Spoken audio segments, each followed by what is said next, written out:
Bonjour à tous, j'espère que vous allez bien. Aujourd'hui, je vais vous parler de mon avis sur Jurassic World, le monde d'après. Alors, je préviens tout de suite pour ceux qui n'ont pas vu, il y aura du spoil. Alors, je préfère le dire tout de suite aussi. Globalement, le film est très bon, je l'ai beaucoup apprécié, même si il y a beaucoup de défauts.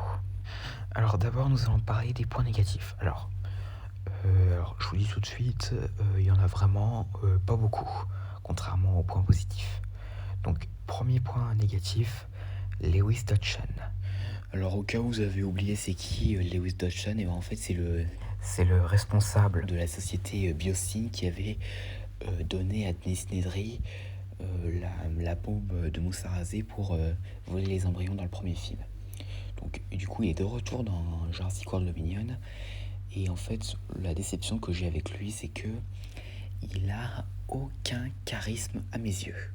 Pour vous dire, on aurait presque cru Dryden Voss dans Solo Star Wars Story. C'est juste un méchant comme ça qui veut se faire du fric et tout, et qui se fait dévorer par les dilophosaures à la fin. Ensuite, Blue. Donc Blue, je suis assez déçu qu'elle n'apparaisse pas beaucoup, parce que si vous voulez, elle apparaît que au début avec Beta, mais elle ne réapparaît qu'à la fin quand Owen lui ramène Beta. Donc je suis assez déçu que Blue ne soit pas beaucoup apparu. Et c'est aussi le cas pour Rexy. Donc ensuite, les deux derniers points négatifs, c'est en rapport avec le combat final. Donc le combat final qui, je trouvais, un peu trop centré sur les humains, contrairement au combat final des deux précédents films, et aussi qu'il soit assez court. Donc voilà, ça c'était les points négatifs. Donc maintenant, passons aux points positifs qui sont beaucoup plus nombreux. Donc déjà, comment ne pas mentionner le retour du trio original, à savoir Ian Malcolm, Alan Grant et Ellie Sattler. Et franchement, ça fait trop plaisir de les revoir. Donc revoir Jeff Goldblum, Sam Neill et Laura Dern ensemble, sérieux, c'est trop bien. Donc j'ai beaucoup aussi aimé la scène à Malte, où il y a avec la course-poursuite entre Owen et les Atrociraptors. Au passage, il faut savoir que ces Atrociraptors ont chacun un nom. Ghost, Panthera, Tiger et Red. À part ça aussi, j'ai beaucoup aimé le passage avec l'Allosaure et le Carnotaure. Le Giganotosaure, j'aime beaucoup son design.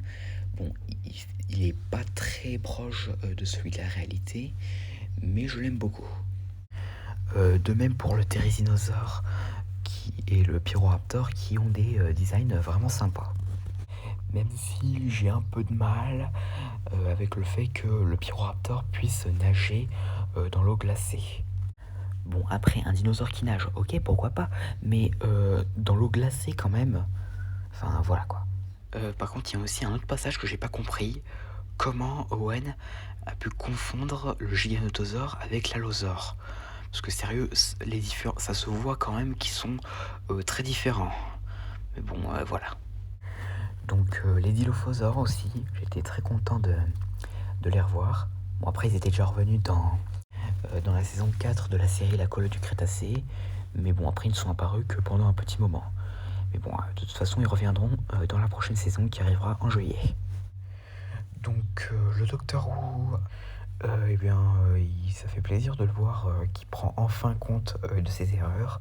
Après ce qui s'est passé avec l'Indominus Rex, l'Indoraptor, le Scorpius Rex et maintenant avec ces espèces d'insectes géants.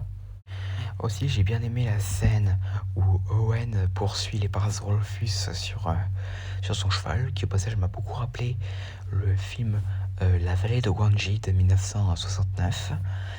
Et aussi, j'ai bien aimé le fait aussi que Claire soit un peu quelqu'un qui sauve les dinosaures d'agression ou autre. Et pour ce qui est du T-Rex, eh bien, je suis satisfait aussi, même si elle apparaît pas beaucoup. Et pour le combat final, il est bien aussi, même si, comme je l'ai dit dans les points négatifs, je trouve ça assez décevant que la caméra se concentre plus sur les humains et qu'il soit un peu court. J'ai bien aimé aussi comment Rexy a tué le Giganotosaure en l'empalant contre les griffes du tyrésinosaure. Ça, franchement, c'était une mort assez violente. Et donc aussi, il faut savoir que vous voyez les deux T-Rex à la fin avec Rexy. Et ben en fait, ce sont les parents T-Rex dans Le Monde Perdu Jurassic Park. Donc franchement, ça fait super plaisir de les revoir. Bon, par contre, bien sûr, on ne sait pas qu'est-ce qui devient leur fils, donc Junior. Et non, au passage, Junior n'est pas le T-Rex dans Jurassic Park 3 qui se fait tuer par le Spinosaure. Mais bon, voilà. Donc, en résumé, j'ai bien aimé Jurassic World, le monde d'après. Donc, nous verrons ce que sera l'avenir de cette franchise après ce film. Donc, s'il y a d'autres films, à mon avis, ce sera sûrement des genres de spin-off pardon, qui se passeront sûrement entre chaque film. Donc voilà, j'espère que cette vidéo vous aura plu. N'hésitez pas à me dire ça dans les commentaires et à la prochaine.